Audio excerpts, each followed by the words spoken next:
teaches you to depend upon another race is a leadership that will enslave you. Any leadership that teaches you to depend upon another race is a leadership that will enslave you. They gave leadership to our foreparents, and that leadership made them slaves. But we have decided to find a leadership of our own. Not your average nigga, I'm a god out the hood. They can't downplay me, I came up, I'm elevated. I ain't gotta say too much for them to know I'm coming for what's mine. You know they see me in my presence, say they see how I'm coming. Young, but you not just gonna finesse me like you did my peoples. Then back when you said they was emancipated. This ain't that. Your head too big, you feeling yourself. The game wasn't fair, you had the advantage, we wasn't educated. I don't look at you people the same. Nah. Your worst nightmare, my skin tone about them chains. Yeah. Not no circus lion, son, I can't be tamed. You gon' have to kill me, pussy, Toby ain't my name. Y'all still want us think our history started when we were slaves? What? Come on now, talk about them pyramids we made. I was chosen by that man, you know y'all just been running game. The nerve of you acting like I ain't. Yeah, welcome back to the Campaign TV show. I am your host, Brother King Cam, and we appreciate all of you all for coming here to get that cultural experience here on the Campaign TV show, where we have real conversations with real people. So first things first, what I want y'all to do is, if you're joining us from Facebook, I need you to share this out into as many groups as possible, on your story, on your timeline. I need you to share this out to get as many people in here as possible. That's what I want you to do. I'm going to be doing the exact same thing on my cellular device as well, because we want to get as many people in here as possible, man. I know we haven't been here, so, man, I'm happy to see everybody in the building. The latest news that has hit social media and everything. While it hit social media, is actually dealing directly with social media. Elon Musk is buying Twitter. Elon Musk is buying Twitter, family. So I want to get y'all thoughts on Elon Musk buying Twitter and what does that mean for free speech. Elon Musk is buying Twitter, and what does that mean for free speech? So while we are waiting for more people to come on into the room, what we're going to do is we're going to share this out to as many people, and I'm going to drop this musical selection to the family. I'm going to drop this musical selection for the family while we go ahead and post and get this shared out to as many people as possible. And then when we get back, we're going to jump right into it. Stop the cap. Stop the cap right now. Stop the cap. No bullshit. Yeah, that wasn't the musical selection. No cap, though. Here we go. You don't tell the white man that you're willing to go back and cut no underbrush. We already did that once.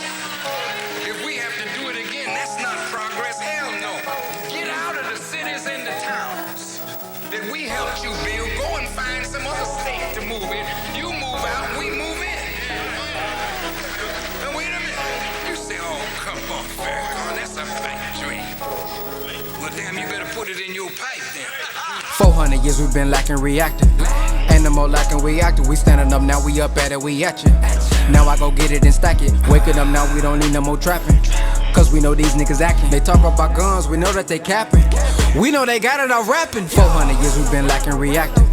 Ain't no more lacking reacting. We standing up now, we up at it, we at you. Now I go get it and stack it. Waking up now, we don't need no more trapping. Cause we know these niggas acting. They talk about guns, we know that they capping. We know they got it all rapping. The youth don't need a stunt double. Introduce them to the real thing. Gotta tell them about the hidden hand. Real talk, that's the real bang. Introduce you to the white man. Think you made it, that's the real pain. Then I let you see a white snake and you can't see they the same thing. Get your bread, yeah, build your business. Hidden hand in the same lane. Keep a slaves in a small cell. Tell a young nigga bang bang. Shoot first, ask questions later. Two brothers in the same game. Fuck that like fuck crack. Big dog like a Great Dane. 400 years we've been lacking reacting. Ain't no more lacking reacting. We standing up now, we up at it, we at you. Now I go get it and stack it. Waking up now, we don't need no more trapping. Cause we know these niggas acting. They talk about guns, we know that they capping. We know they got it all rapping. 400 years we've been lacking reacting. Ain't no more lacking reacting. We standing up now, we up at it, we at you. Now I go get it and stack it. Waking up now, we don't need no more trapping. Cause we know these niggas acting. They talk about guns, we know that they capping. We know they got it all rapping. 400 years in a living hell. Break chains, gotta break free. Do for self like Elijah said. Fire him before he fire me. Eat good, he the man of God. Ain't falling for the vaccine. Up late, playing, plotting freedom. Still building, no caffeine. Better tune in to Farrakhan, cause this here is a marathon. Build now, getting real now. Witness the fall of Babylon. Black man, you the first man. Getting tricked by mankind. If we unite and rise up, we'll win every damn time. 400 years we've been lacking reactive. Ain't no more lacking we active. We standing up now, we up at it, we at you. Now I go get it and stack it. Waking up now, we don't need no more trapping. Cause we know these niggas acting. They talk about guns, we know that they capping. We know they got it all rapping. 400 years we've been lacking reactive. Ain't no more lacking we active. We standing up now, we up at it, we at you. Now I go get it and stack it. Waking up now, we don't need no more trapping. Cause we know these niggas acting. They talk about guns, we know that they capping. We know they got it all rapping. Pay me for my pain, yeah, pay me for my tears. Pay me reparations for all 400 years. All my people struggled and all my people feel. And now we come and taking everything while we give it some.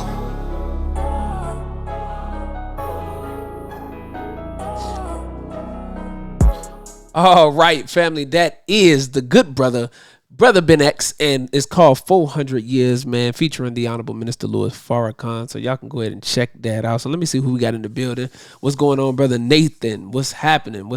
Somebody, Facebook users say they need this track. Yes, it's brother Ben X. Decent message in the rap. Absolutely appreciate that. That's brother Ben. Yes. First love to the brother Clem Ramsey. What's going on with your family? So appreciate everybody that's in here. Oh man, we've been sharing this out. Share this out to as many people as possible. I love the track. Make it available to us. Yeah, you can go to brotherbenxmusic.com, I believe, and go ahead and grab the track. So look, we have Elon Musk purchasing Twitter. Let's go ahead and let's read the article on it because I think it's very interesting. And what does that say, or how does that affect free speech? How does that affect free speech? All right, so let me pull this up. Boom.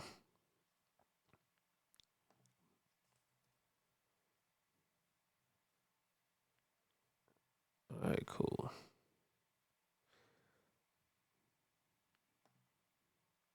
Okay, so Elon Musk and Twitter reach deal for sale. Elon Musk and Twitter reach deal for sale. Twitter agreed to be taken over at a $54.20 a share, a 38% premium over the share price before it was revealed that Mr. Musk had been buying up the company's stock. Elon Musk deal for Twitter is worth $44 billion. Elon Musk struck a deal on Monday to buy Twitter for roughly $44 billion in a victory by the world's richest man to take over the influential social network frequented by world leaders, celebrities, and cultural trendsetters. Twitter agreed to sell itself to Mr. Musk for $54.20 a share, a 38% premium over the company's share price this month before he revealed he was the firm's single largest shareholder. It would be the largest deal to take a company private, something Mr. Musk has said he will do with Twitter in at least 2 decades, according to data compiled by Dealogic. Free speech, this is Elon Musk speaking. Free speech is the bedrock of a functioning democracy, and Twitter is the digital town square where matters vital to the future of humanity are debated. Mr. Musk said in a statement announcing the deal, Twitter has tremendous potential. I look forward to working with the company and the community of users to unlock it, family. So again, man, welcome to the Campaign TV show. I'm your host, Brother King Cam, where here on the Campaign TV show, we talk about real solutions and real people with real people. And we're discussing Elon Musk $44 billion deal with Twitter and how it affects free speech. And one of the things that Elon Musk just stated was that free speech is the bedrock of a functioning democracy, and Twitter is the digital town square where matters vital to the future of humanity are debated. Twitter has tremendous potential. I look forward to working with the company and the company of users to unlock it. The deal has been unanimously approved by Twitter's board, is expected to close this year, subject to a vote of Twitter shareholders and certain regulatory approvals. So look, I'm going to check this out now. The scrutiny. There's always some scrutiny. Y'all know there's always some scrutiny anytime you got some big stuff like this going on, especially when you starting to privatize things that were normally on the public, and you know what was going on with social media and media outlets around election time and all of that kind of stuff. We'll get into that a little bit, but check out this, what they said about the scrutiny.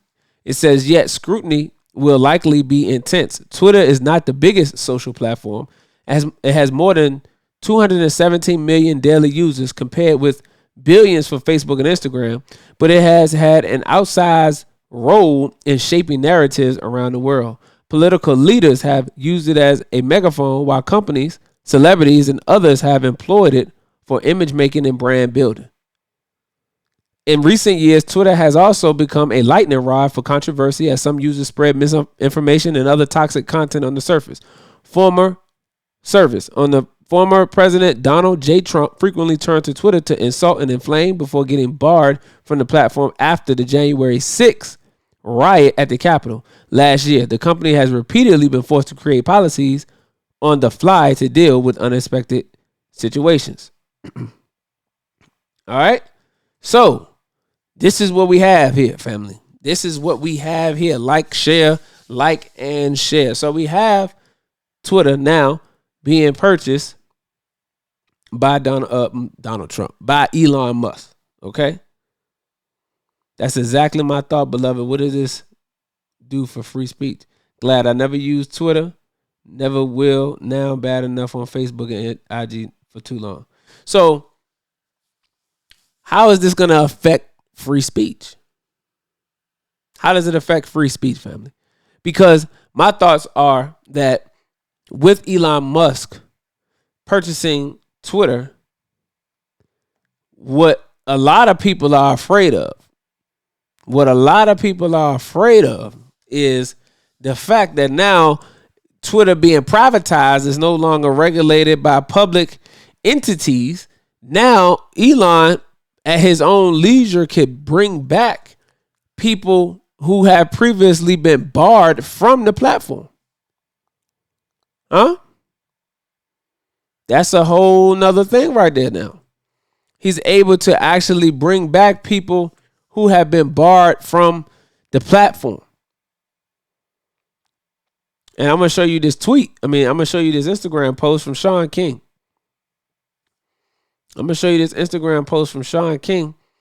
Because he gave interesting commentary after Elon Musk deal, right? So y'all know Sean King.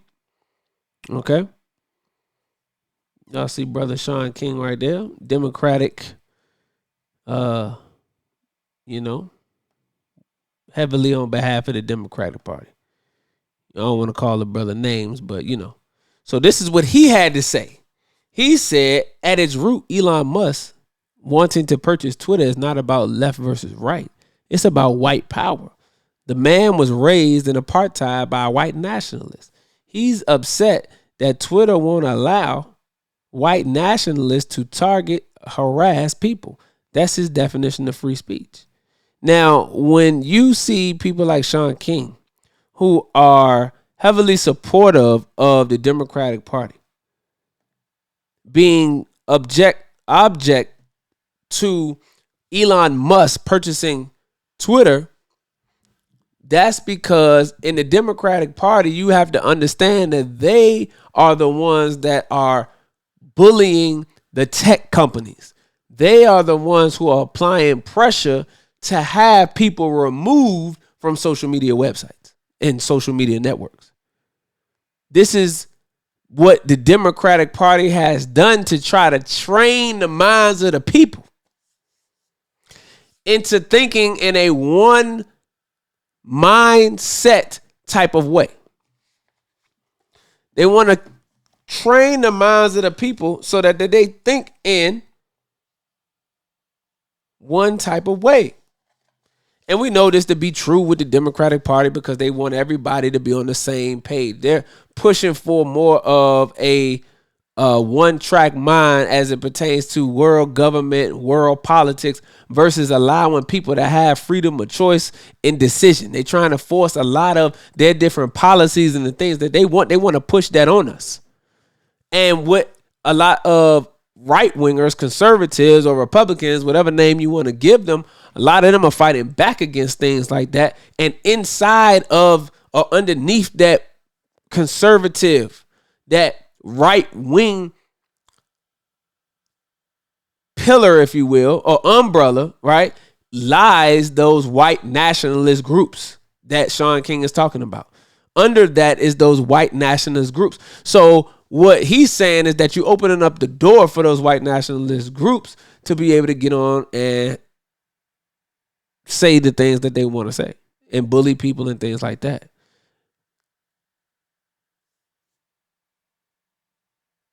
So my thing is, though, how is it okay for left-wing Democrats or left-wing individuals to say what they want to say, but anytime somebody has a unpopular opinion, somebody has a different perspective, then they're labeled hate speechers, right? Misinformation, spreading lies and falsehood. They attach tags to you such as anti-Semite. All of these different things happen when you have a different now, when you have a different perspective than the mainstream media. And most of mainstream media is under that Democratic push. Do you feel what I'm saying? You understand what I'm saying? Yeah, Dennis want to know the same thing. What is it going to do for free speech? What does it do for free speech? You know, honestly, I'm thinking Elon might open it up a little bit more, though. You know, Elon might open it up a little bit more, which is not too bad. Because what happens now, right now, there's so many regulations on social media, so many community guidelines that you can't even post any alternative ideas without you possibly breaking a community rule. They've created rules that block any alternative thinking. And this is the problem with America, is that they don't want any free thinkers. America don't want no free thinkers. They want everybody to be zombified, and they don't want any free thinkers. So because they want to have control over the media, and in them having control over the media, they can create zombies out of the people. Now the people don't have the ability to think for themselves. And anytime you think for yourself, you are demonizing the public. I want you to listen to this because you have seen many examples of this, whether it is what's my man name? Alex Jones, right? Whether it's been Alex Jones, whether it's been Donald Trump, whether it's been the Honorable Minister Louis Farrakhan, people that bring alternate perspectives to the platform are tagged as misinformation, conspiracy theorists, anti-Semitic, hate speech givers, and they are forced by powers that be in the Democratic Party to remove those persons from social media platforms. So now what does that do for people who want to speak out and have an alternative idea? What does that do for those people who want to speak out and have an alternative perspective? Because right now, the way that it's being ran, it's not any freedom, liberty, or justice or equality in any of it. It's my way or the highway. It's my way or the highway, family. Make sure you hit the like button. Make sure that you tap in and share this out. And I want to hear your thoughts in the comment section. Well, I see your thoughts in the comment section, right? But how is this fair? Now, I'm not saying that you're going to agree with everything that's going to be said, because obviously we know that we're not going to agree with everything that's going to be said. But allow people to say it. That's what free speech is for. Long as you're not calling for violence against people. Long as you're not disrespecting people personally, name calling, there has to be some class, right? Has to be some class. But at the end of it, you should be able to say what it is that you want to say, as long as you're not harming people physically. You're not causing physical violence to anybody. Then we should be able to have a discourse and have open discussion. So what does Elon Musk say? Elon Musk said Twitter is the town square. Twitter is the town square, where a lot of the future for humanity topics for future and humanity are discussed. Man, that's a heavy thing. That's a heavy thing. And what is going on is the government is now losing control. They're losing control. If they don't have the ability to control the media, that's a big weapon in this war that we in. Brother King Cam, what are you talking about, brother? We're not at war. We're not at war. Actually, we are. And we've been at war for a very long time. How many of y'all think and agree that we've been at war? Let me know. Let me know in the comment section if you think we've been at war. And if you don't think we've been at war, the Honorable Minister Louis Farrakhan actually announced the war in the 80s. The minister announced the war in the 80s, and we've been at it ever since.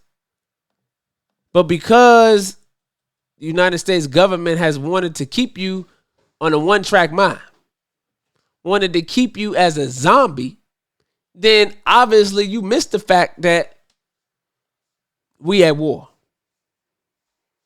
So what did Elon say? He said, look, free speech is the bedrock of a functioning democracy, and Twitter is the digital town square where matters vital to the future of humanity are debated. See, Twitter is where it's going down at right here. It's a lot of stuff going down on Twitter, and a lot of things where they said a lot of celebrities, a lot of world leaders, a lot of business owners get on Twitter. They're able to brand their business. They're able to get their message out. And they're able to allow the people perspective into their minds. And what a lot of Democrats don't want you to do is have an independent, free thinking mind now. Because then you start to see things like, having grown men that was born men that's transforming themselves into women that shouldn't be going into girl bathrooms. That's just a common sense thing. Shouldn't have that type of stuff going on. We shouldn't have our young babies learning about sexuality in school. See, these are the things that we shouldn't have going on. But when you're not thinking independently and all they doing is plastering all over the news, D-Wade's son and all these other people that's out here and they coming out and, they 6 years old and 7 years old and 10 years old. And, they're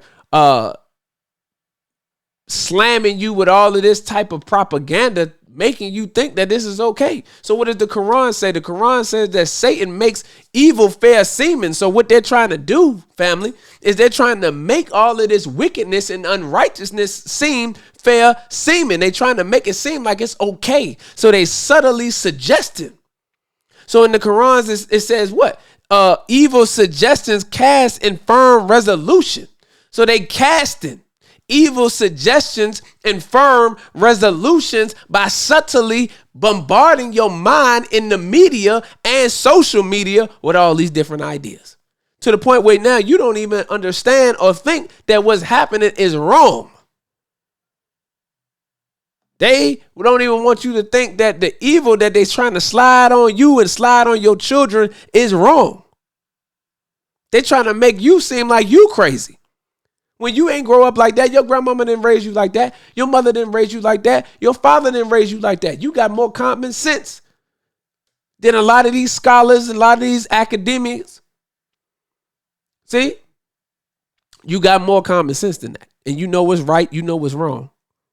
But at the end of the day, they're trying to play you out of pocket. They're trying to make you sound like you crazy. And they do that through the use of media and propaganda. So let's listen to what the Honorable Minister Louis Farrakhan talked about in the announcement, because I thought this is important, because he announces the war that is going on and why it's important that we pay attention to all of these different things that's happening, family. So let me go ahead and let me pull this up. Let me play this.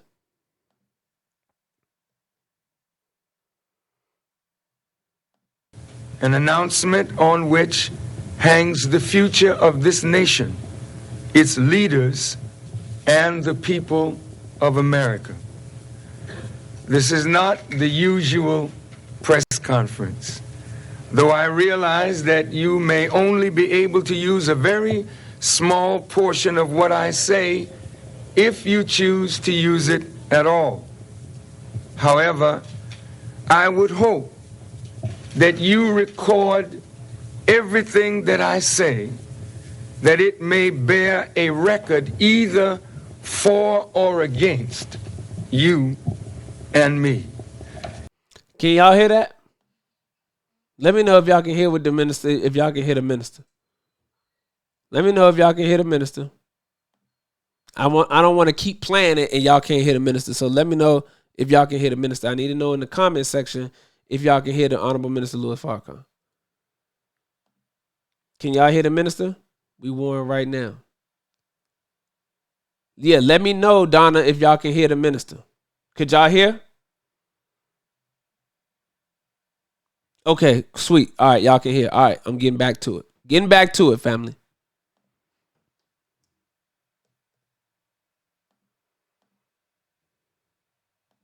It is written in the book of Ezekiel, when I say unto the wicked, you shall surely die, and you give him not warning, nor speak to warn the wicked from his wicked way, to save his life, the same wicked man shall die in his iniquity, but his blood will I require at your hand. But if you warn the wicked, and he turn not from his wickedness, nor from his wicked way, he shall die in his iniquity, but you have delivered your soul. It is in this spirit that I make this announcement. In a tiny town in Mexico called Tepoztlan, there is a mountain on top of which is the ruins of a temple dedicated to Quetzalcoatl, the Christ figure of Central and South America. A mountain which I've climbed several times. However, on the night of September the 17th, 1985, I was carried up on that mountain in a vision with a few friends of mine. As we reached the top of the mountain, a wheel, or what you call an unidentified flying object, appeared at the side of the mountain, and I was called from the wheel to come up into the wheel. 3 metal legs appeared from the wheel, giving me the impression that it was going to land, but it never came over the mountain. Being somewhat afraid, I called to the members of my party to come with me, but a voice from the wheel spoke, saying, "Not them, just you."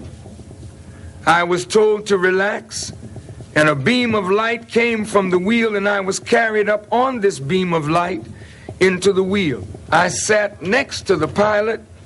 However, I could not see him. I could only feel his presence. As the wheel lifted off from the side of the mountain, moving at a terrific speed, I knew I was being transported to the mother wheel, or the mother plane, which is a human-built planet a half a mile by a half a mile, which the Honorable Elijah Muhammad taught us of for over 60 years. The pilot, knowing that I was fearful of seeing this great mechanical object in the sky, maneuvered his craft in such a way that I would not see the mother plane, and then backed quickly into it and docked in a tunnel. I was escorted by the pilot to a door and admitted into a room. I shall not bother you with a description of the room, but suffice it to say that at the center of the ceiling was a speaker, and through this speaker I heard the voice of the Honorable Elijah Muhammad speaking to me as clearly as you hear my voice this morning. He spoke in short, cryptic sentences, and as he spoke, a scroll full of cursive writing rolled down in front of my eyes, but it was a projection of what was being written in my mind. As I attempted to read the cursive writing, which was in English, the scroll disappeared and the Honorable Elijah Muhammad began to speak to me again. He said, and I quote, "President Reagan has met with the Joint Chiefs of Staff to plan a war.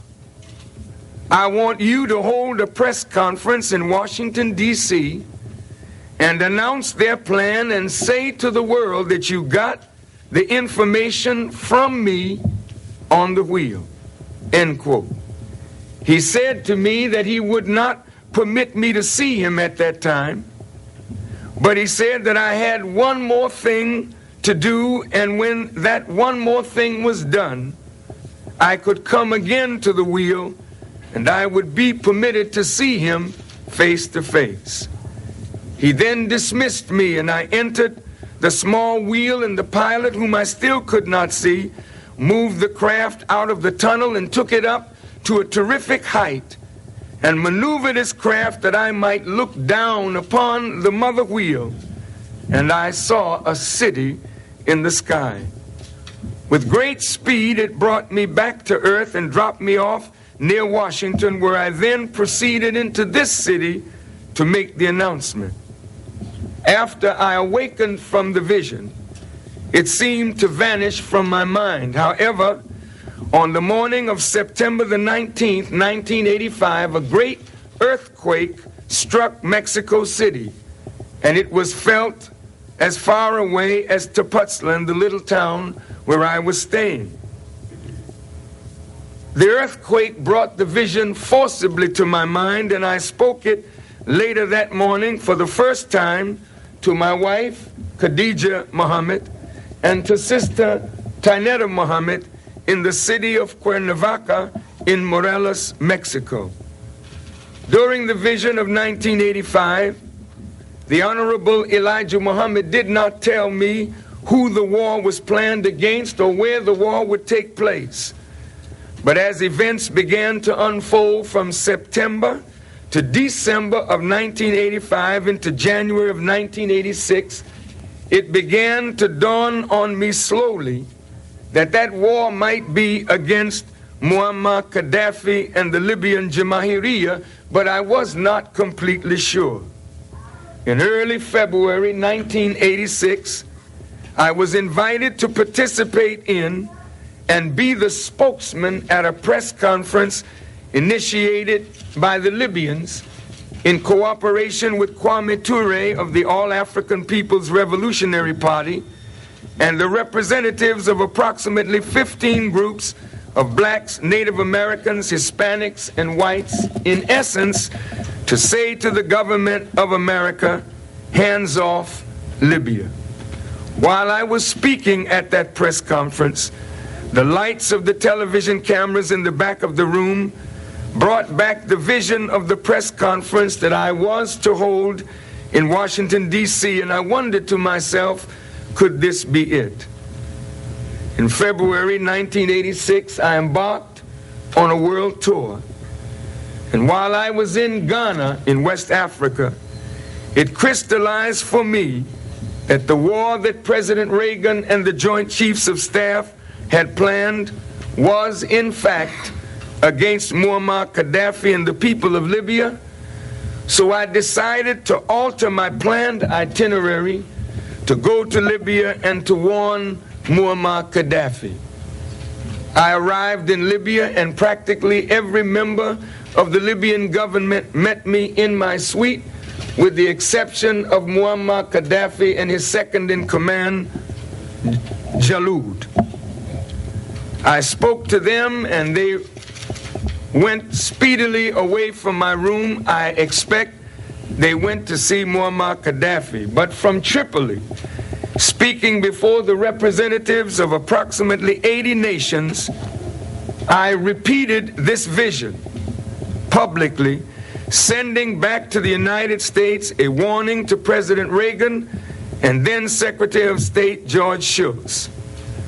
During the confrontation in the Gulf of Sidra between the United States Air Force and the Libyan Air Force, it was reported in the press that a bright orange object was seen over the Mediterranean. The wheel was in fact present, and it interfered with the highly sensitive electronic equipment of the aircraft carrier that was in the Gulf of Sidra, forcing it to return to Florida for repairs. In 1987, 2 years later, in the New York Times Sunday magazine and on the front page of the Atlanta Constitution, the truth of my vision was verified, for the headlines of the Atlanta Constitution read, "President Reagan planned a war against Libya." In the article which followed, the exact words that the Honorable Elijah Muhammad spoke to me from the wheel were found, that the President had met with the Joint Chiefs of Staff and planned a war against Libya in the early part of September 1985. I did not realize at that time, when the Honorable Elijah Muhammad said that I had one more thing to do, that one more thing involved having the actual press conference that I'm holding today and making the actual announcement that I am now fully in the knowledge and understanding of. The reason that the Honorable Elijah Muhammad did not tell me who the President and the Joint Chiefs of Staff had planned the war against was because Muammar Gaddafi, the Muslim revolutionary leader, and the small nation of Libya was only to serve as a sign of an even more significant and consequential event which was to come several years later. I am here to announce today that President Bush has met with his Joint Chiefs of Staff under the direction of General Colin Powell to plan a war against the black people of America, the Nation of Islam, and Louis Farrakhan, with particular emphasis on our black youth under the guise of a war against drug sellers, drug users, gangs, and violence. All of this is going on under the heading of extremely urgent national security. The FBI, in preparation for this assault on the black community, has stepped up its campaign against strong black political leadership. The FBI is using dirty tactics under the guise of flushing out corrupt politicians to malign and besmirch the good name of many of our strong fighters for justice, threatening them with indictments or casting them into prison.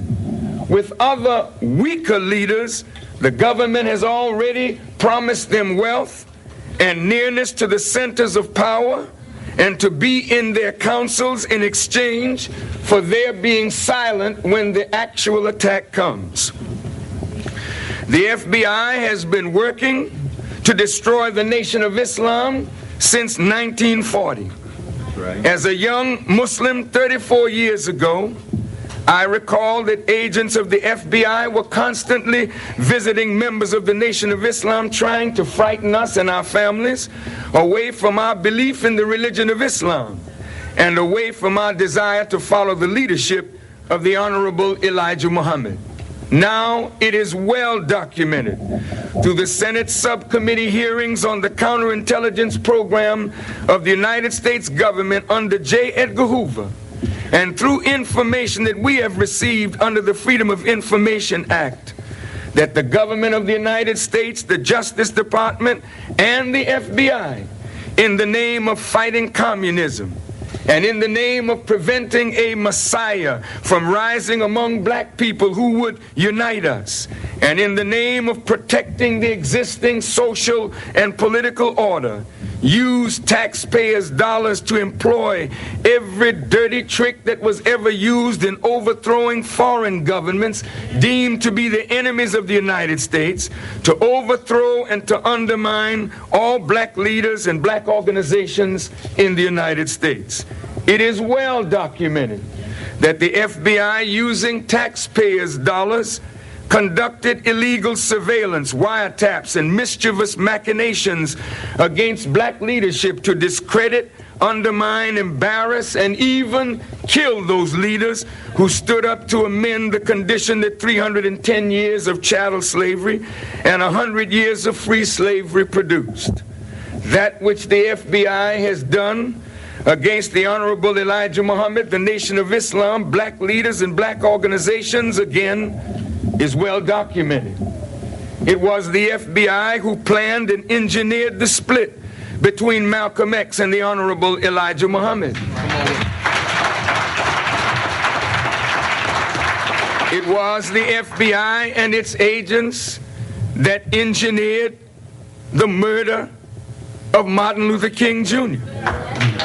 It was the FBI and its agents that engineered the destruction of the Panther Party and the killing of members in the Panther Party. It was the FBI and its agents that engineered the destruction of the Nation of Islam after the departure of the Honorable Elijah Muhammad in 1975. It was the FBI that planned and engineered the struggle in the courts to weaken the nation from within and to deprive the Muslims of that which their hard-earned dollars had gained in property through probate court disputes. It was the FBI's plan to promote division among the ministers of the Honorable Elijah Muhammad after his departure, that the Nation of Islam would never ever rise again. And now that I and those with me are working night and day to rebuild the work of the Honorable Elijah Muhammad as a means of reforming our people and transforming their lives into lives of service and usefulness to themselves and others. The same fear of the government that was seen in times past when Dr. Martin Luther King made an innocuous, simple speech saying, "I have a dream." The next day, the FBI said he was the most dangerous black man in America, not because he was actually dangerous, but because he was wielding influence over black people that white people did not want him to wield. There you have it, family. There you have it. There you have it. There you have it. The Honorable Minister Louis Farrakhan, in the announcement, family, broke down the government's plan and war on black people, specifically black youth. He broke the whole thing down. But what does that got to do with Twitter? That has everything to do with Twitter, because you don't understand that media is a weapon of war. Media is a weapon of war. And the acquisition of a social media platform with the amount of influence that Twitter yields over the people is a very important weapon of war. So when you see the Democrats upset about the acquisition and the privatization of Twitter platform, it's because private citizens are acquiring a weapon of war.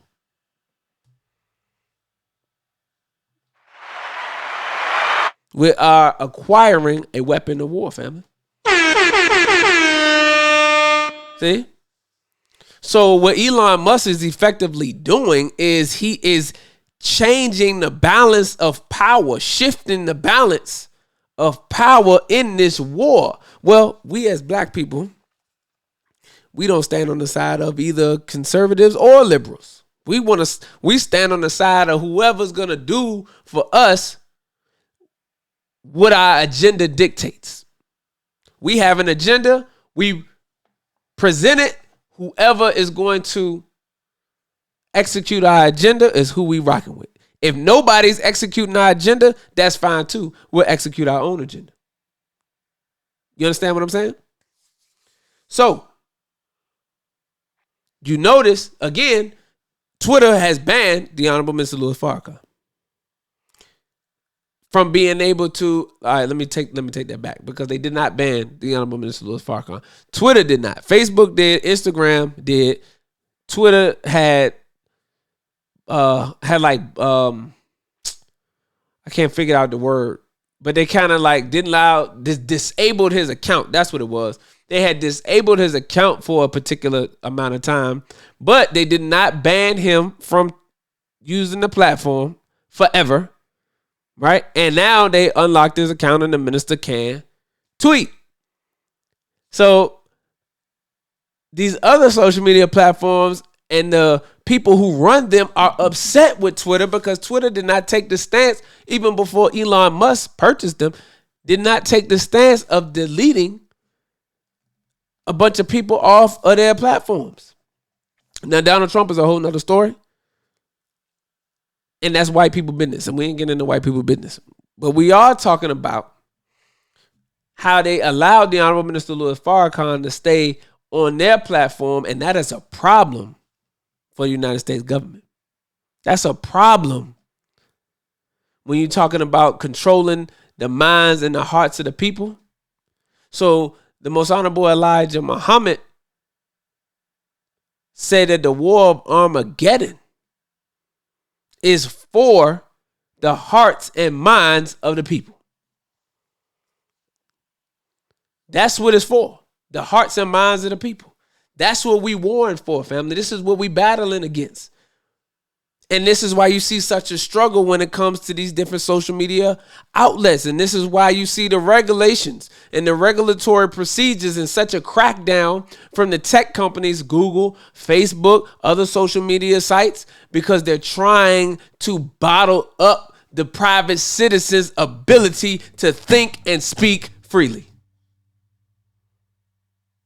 Yeah. That's what's happening. That's what's happening. And because the youth are being attacked, this is one of the primary ways to be able to control the minds and hearts of the people. It's through these social media sites. See? So you know fire and brimstone coming. What that got? What does that have to do with what we talking about? I'm just interested. We got to stay on topic, family. We got to stay on topic, family. So listen to this, all right? Now, Brother Demetric talks about some different things in his book right here, But Then You Kill Malcolm, right? He talks about, let me pull this up. He talks about the reasoning why black youth are being targeted, okay? This is why. The research of these authors that examines the effects of implicit bias within American society shows how it creates a non-human view of black people that has especially dangerous effects on how black youth are perceived. These perceptions are fostered by the negative images made popular and normalized through popular culture.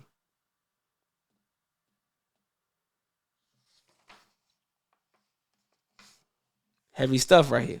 Look. Judgment is here.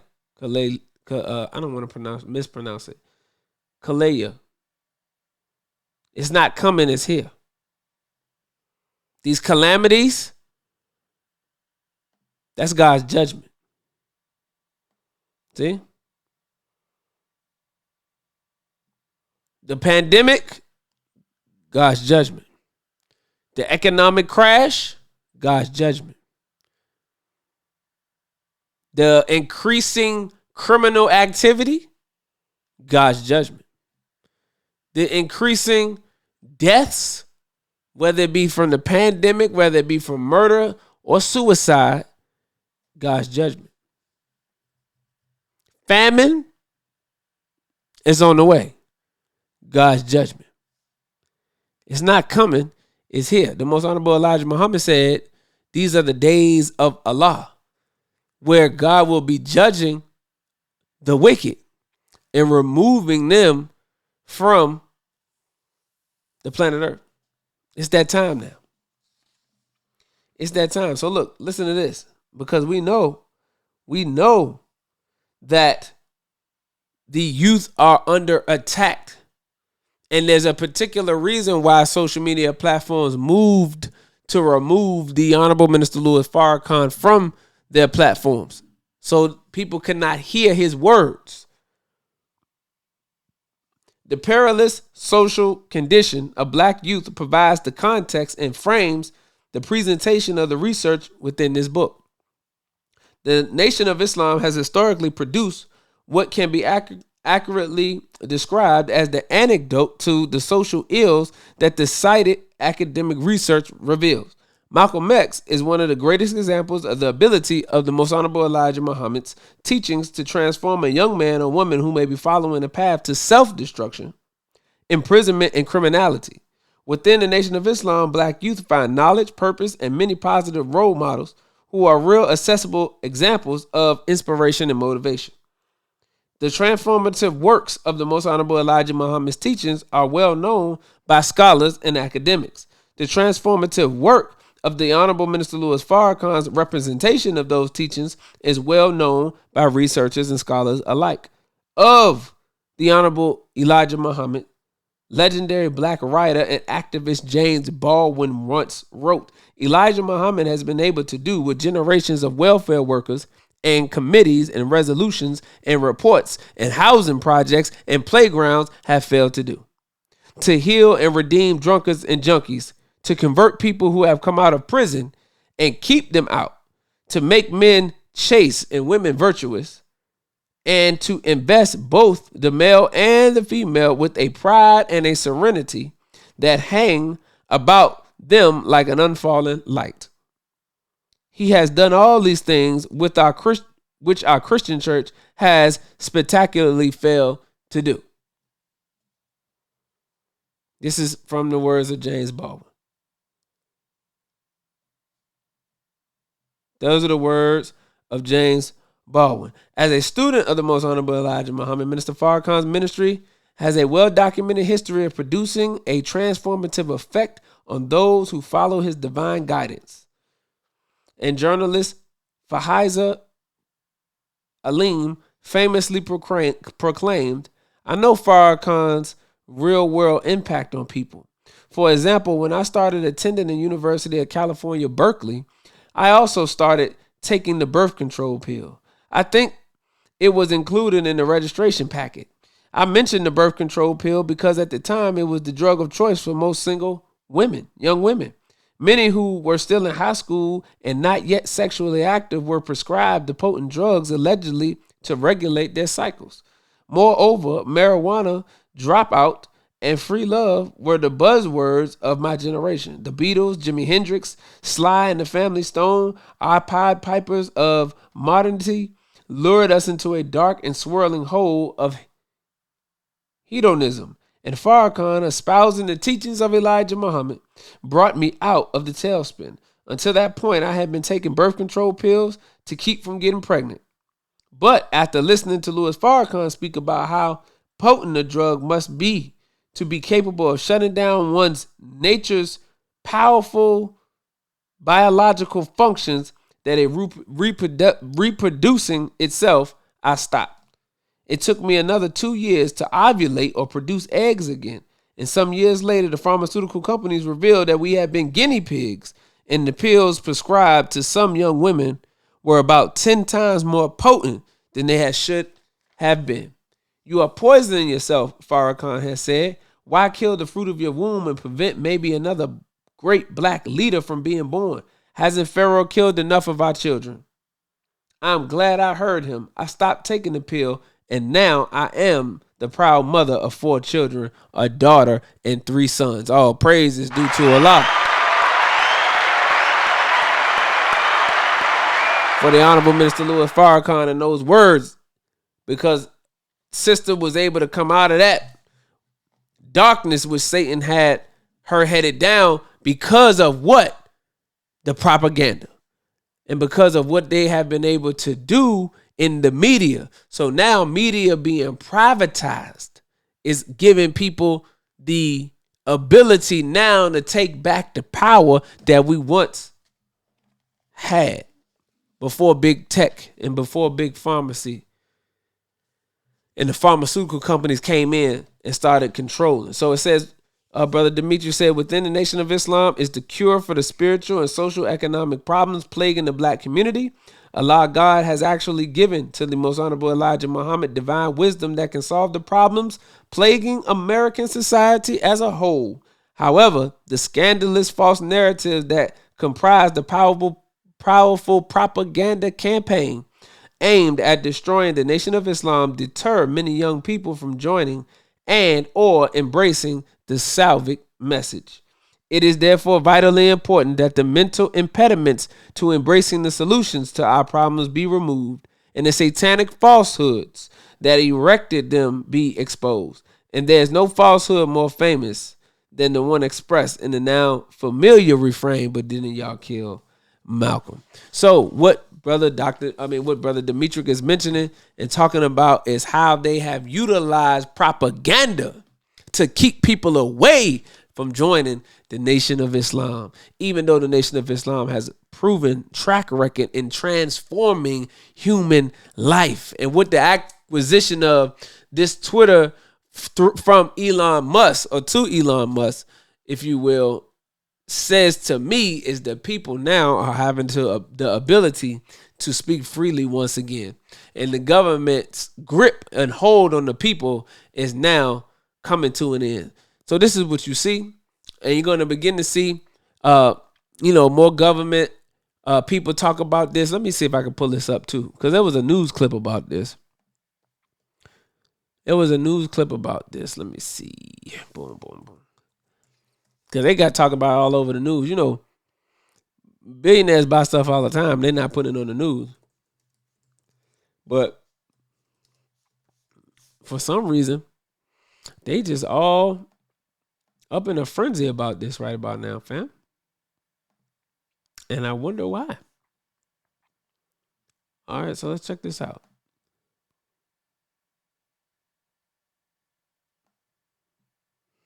CNBC. And when we go get up on out of here, family, because I'm not going to keep you long. I'm not going to keep you too much longer.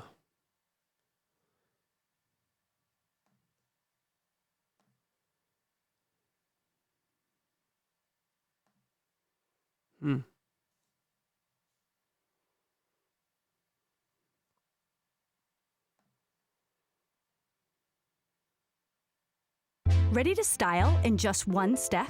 Introducing new Tresemme One-Step Style.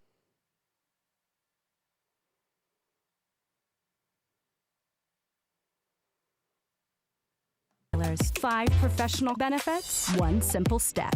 Totally effortless. Styling has never been easier. Tresemme. Do it with style. News is out. Elon Musk to acquire Twitter. It will become a private company. It's going to be Twitter's to be acquired by an entity wholly owned by Elon Musk for $54.24. And 20 cents per share in cash. An evaluation valued at approximately $44 billion. This is the amount that was originally proposed by Musk. So worth noting that as he had originally said, he was not open to negotiation there. I'm going to continue to dig into this. Oh, here we have more here. So just for a little bit more here, they say that Twitter stockholders will receive that $54.20 in cash for each share of common stock.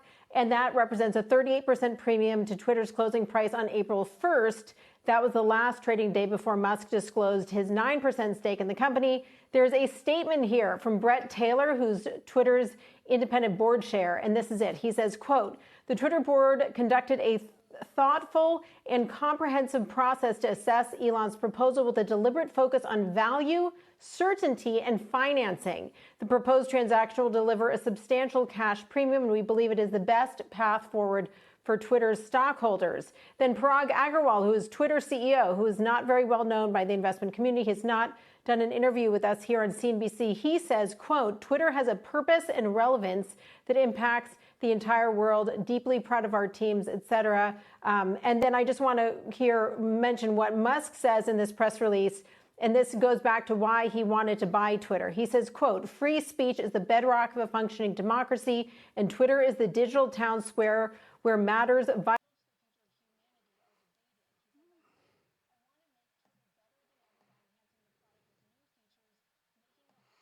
All right, so that's not the news clip I wanted to show y'all. There was another one. Let me see if this is it. Yeah, I think this is the one right here.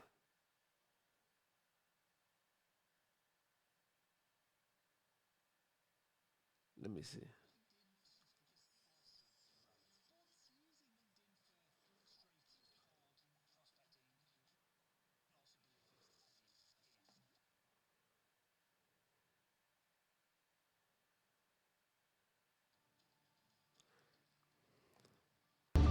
We are following breaking news. The deal is done. Twitter has been sold to Elon Musk.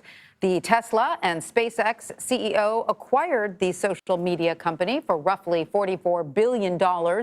Musk proposed to buy Twitter for just over $54 a share earlier this month, calling his bid his, quote, best and final offer. The company's 11-member board approved that offer today.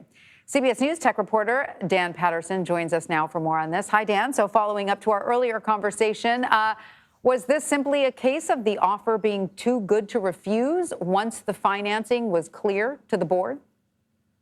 Hey, good to see you, Tanya. So according to some technology analysts, it simply came down to cash and a lack of other suitors to potentially take the company private or buy a majority share. There just wasn't competition in the market relative to what Elon was offering. So it looks as though this deal, at least according to the early analyst reports, we did reach out to Musk and to Twitter for comment as well, but at least according to the early analysts, it looks as though this deal should pass regulators pretty easily as well and close sooner rather than later. And of course, what does this all mean for Twitter, for the employees? Have they been giving any heads up on how this could change, their workday tomorrow? Yeah. So, Tanya, the best way I can describe what's going on right now within and probably within a number of layers at Twitter is kind of that shrug emoji. I mean, we have reached out both to our typical sources as well as Twitter's spokespeople, and we haven't heard anything from them. This is pretty atypical. Usually, they respond fairly quickly. They have a statement ready, and this opacity is, like we mentioned earlier in the day, it's if you were to read those tea leaves, you'd say something pretty serious was going on. But the way Twitter employees are going to react, other than the share price going up, who knows right now? Well, Dan, my line producer Sakina is telling me in my ear that Twitter is going to be holding an all-hands meeting later this afternoon. So maybe those employees will be getting clued in a little bit further as to what all this means for them. Dan, as you know, Elon Musk has been a vocal supporter of what we've been talking about, free speech in hashtag, right? And so is there a concern now that perhaps with him at the helm and him sort of pushing his version of what it means to be a free speech platform, that more disinformation could come back onto Twitter?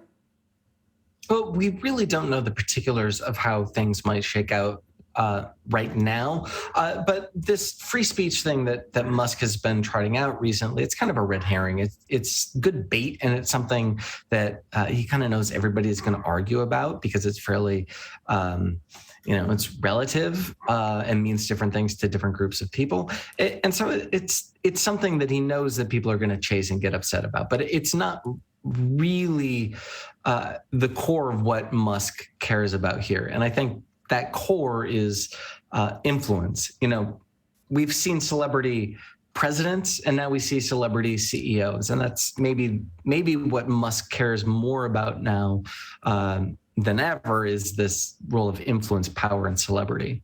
There are some, journalists on Twitter right now, I'm just reading some, that are not happy about this change. Some are saying they're not sure how much longer they're going to stick with Twitter. There's an interesting point to be made here about a billionaire owning and single-handedly having control over such a huge social media platform. And us not having any idea of the direction he really hopes to take it. Yeah. Look, we don't know the direction might take it, but he has indicated he would not just make changes to Twitter's functionality, but he would iterate more quickly. He thinks that Twitter is kind of lagged when it comes to making substantive, competitive feature changes. So we could also see him. I mean, he says he doesn't like advertising, although advertising is a huge percent of Twitter's revenue. He could lean more into features like different types of subscription tiers. Right. So maybe it's not content changes he's looking to make. Maybe it's just sort of user interface changes. We'll see. Yeah, it could be more functional than it is philosophical. Right. All right. Well, there you have it, family. Elon Musk buys Twitter, $44 billion. And what does that mean for free speech? Well, we know for us what that means is that possibly there could be a opportunity where people are able to get on the platform and don't have to worry about the banning or the restrictive nature that many of these social media platforms have been having in the past, family. So I appreciate everybody because we're going to go ahead and get on out of here. We don't want to hold y'all no longer. I appreciate everybody for tuning in.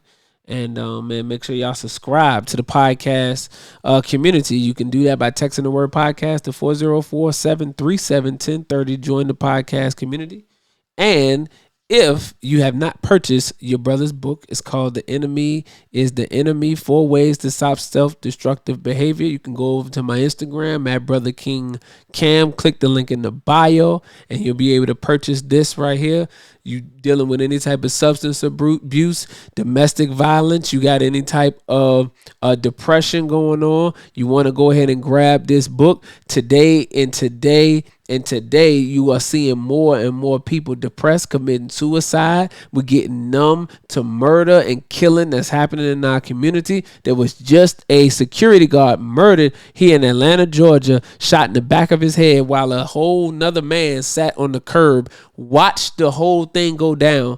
And then after the person who shot the security guard ran off in the other direction, the man gets up. He don't even check on the security guard. He don't call the police, but he literally walks past the dead body or the dying body and shakes his head, family. So this is what we got going on in the world today, and why self-improvement is so important, because not only has society degenerated in economics and spirituality and finances, but it has degenerated human beings into the level of a beast, family. So you need to go ahead and grab this. Head over to my Instagram at Brother King Cam, where you can click the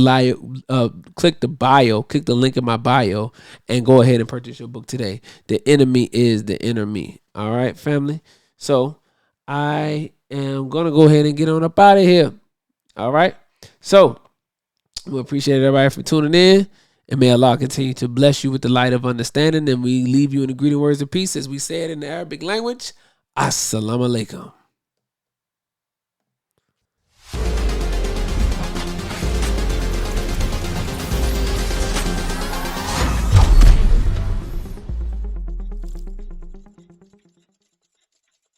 Any leadership that teaches you to depend upon another race is a leadership that will enslave you. Any leadership that teaches you to depend upon another race is a leadership that will enslave you. They gave leadership to our foreparents, and that leadership made them slaves. But we have decided to find a leadership of our own. You know. Not your average nigga, I'm a guy out the hood. They can't downplay me. I came up, I'm elevated. I ain't gotta say too much for them to know I'm coming for what's mine. You know they see me in my presence, say they see how I'm coming. Young, but you not just gonna finesse me like you did my peoples. And then back when you said they was emancipated. This ain't that. Your head too big, you feeling yourself. The game wasn't fair, you had the advantage, we wasn't educated. I don't look at you people the same. Nah. Your worst nightmare, my skin tone about them chains. Yeah. Not no circus lion, son, I can't be tamed.